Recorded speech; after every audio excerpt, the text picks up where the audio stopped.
Hi, I'm Dr. Jennie Kaufman Singer, and I'm excited to be able to talk to you at the inaugural Kaufman Family Research Symposium.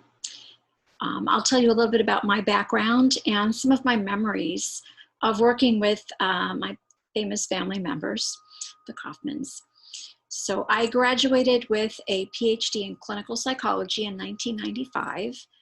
And I went to the California School of Professional Psychology in San Diego, which is now part of the Alliant International University. And from there, I did a lot of clinical work. I worked in federal and state prisons, and I worked in paroles as both a clinician and a clinic supervisor, and really enjoyed some of that forensic work, but wanted something more and different. And so about 15 years ago, I made the transition to academia. And right now I am a full professor at California State University, Sacramento in their criminal justice division. And right now I'm finishing up some of the research work that I've done. Generally, I've worked on program evaluation and looking at new exciting programs that are emerging and to see which elements of an evidence-based program most help reduce recidivism and enable inmates to have productive, non-criminogenic lives. I also work very much on risk factors, and this research interest has led me kind of back into clinical work where I'm now doing clinical assessments for inmates awaiting trial, helping the judge to really be able to appreciate the human being aspect of who is in front of them.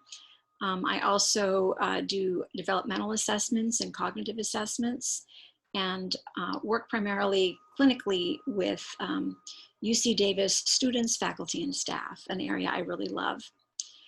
But some of my most favorite research memories have been when I have gotten to work with my parents. So in my first memory of research ever, I was probably in later elementary school or maybe starting middle school. And I remember we would drive back and forth, our whole family, from Athens to Atlanta every weekend.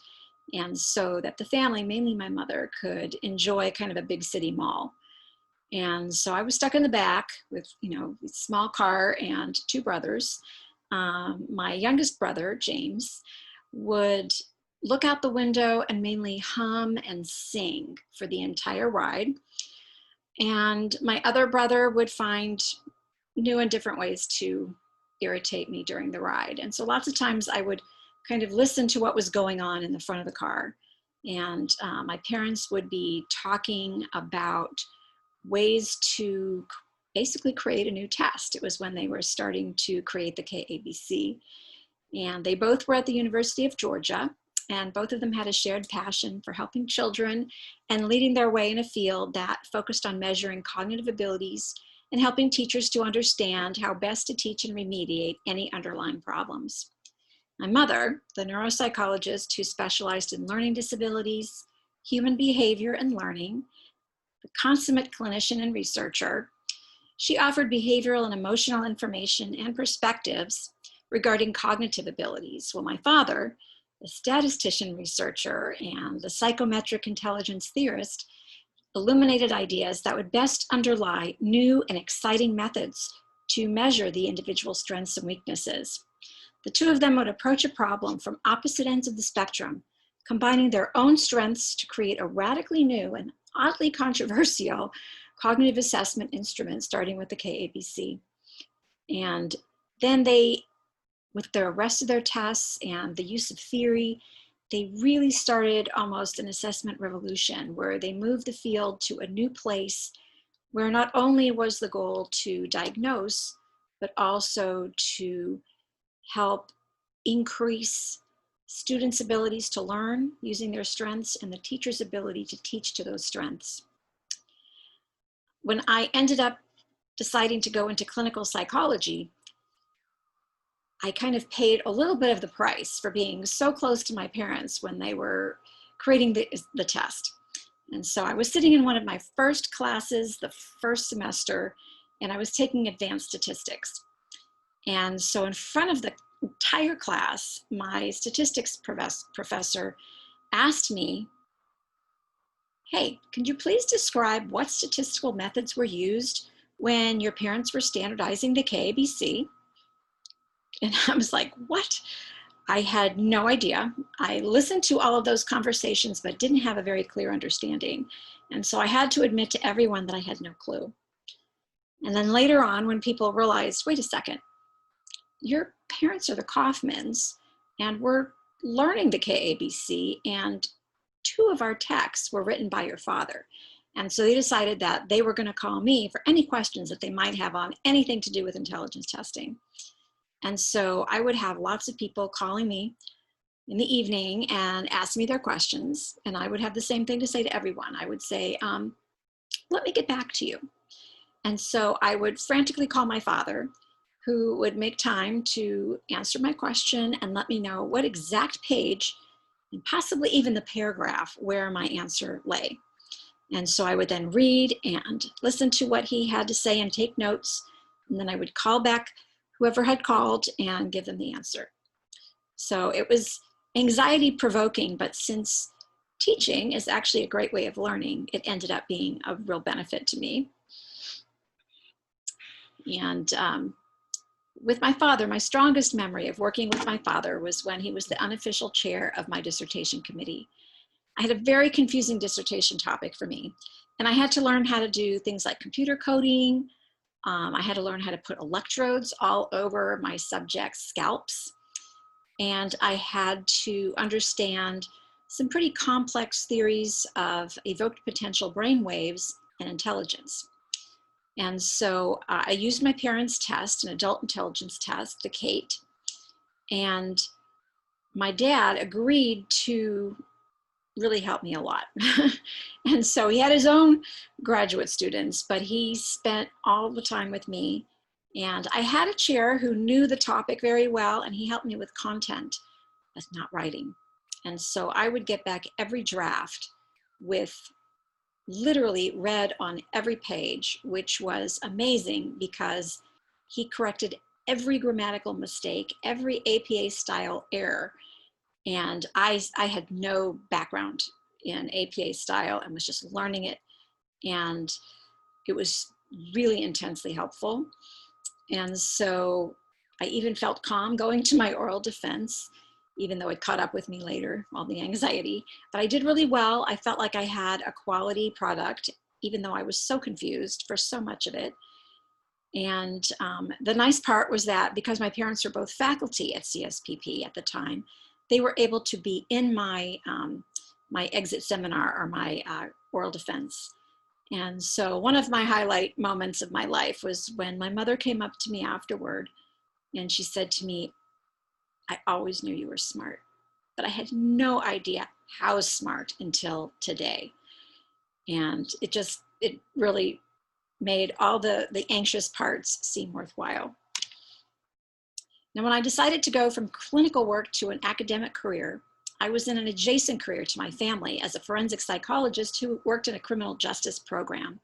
However, even though my brother, who's in creativity and is a cognitive developmental psychologist, and my parents have both always worked in the educational or school psychology programs, we were still all able to collaborate. The ability to collaborate has enriched our relationships, and we have all been able to appreciate each other's unique skill sets. Over the years, I got to write a chapter for one of James's, I think, one of the most fun books that he has written or edited called The Dark Side of Creativity. And I wrote a chapter on creativity in confinement. And confinement is something I studied very much, and the psychological effects. And so getting to research all of the creative ways that inmates can do almost anything that they need to behind bars. They can cook, they can paint, they can work out, they can tattoo themselves. And so how did they get these materials and how did they create them? And so that was one of the most fun chapters I think I ever wrote. And it was exciting to be able to learn more in context about James's creativity theories. And actually, even though this was a 2010 chapter, I just got a request from an NYU professor for a copy of my chapter, so that was kind of fun. Now, my brother James went into academia fairly quickly. And even though he's much younger than me, he, right after working at ETS briefly, he moved into academia and the publishing world. And he began to create theories and to look at different clinical and ordinary manifestations of creativity. And he wrote many books, chapters, and articles. He actually started writing when he was a child, and he wrote a lot of very interesting stories and eventually a musical, but I'll talk about that in a minute. And it was amazing to me to see, you know, how quickly he advanced, how well he did, how globally important he, like my parents, became. And that I remember looking at his CV and just gaping my mouth, like, oh my God, how can you have done so much? And so when I later on followed him, he was already a full professor. And so I followed him into academia. And James, even though he was much younger, he was the senior person here. And so he took me under his wing and he helped me to come up with ways to start a research program, how to do that, how to interact with graduate students, and obviously offered me some opportunities to start creating my own publishing record for my own CV. And two of my best professional memories of my brother included getting to watch him present his theories of creativity at an APA panel. That was very exciting.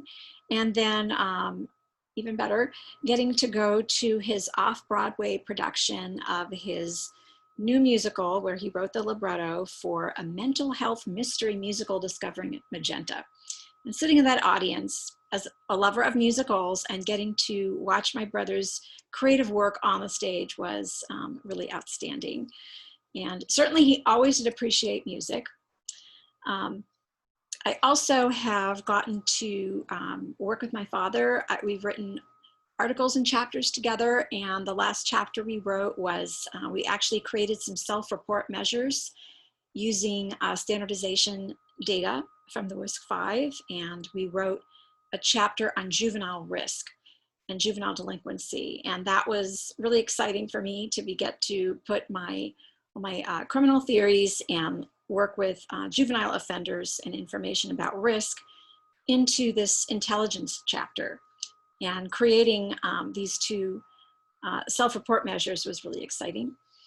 And another thing I got to do with my mom is, as the clinical psychologist, the two of us were able to collaborate on writing case studies for different book chapters. And so we interviewed a family friend's child, and she was watching and observing and writing up and analyzing all of the behavior and the ways, the techniques the child used to address different information.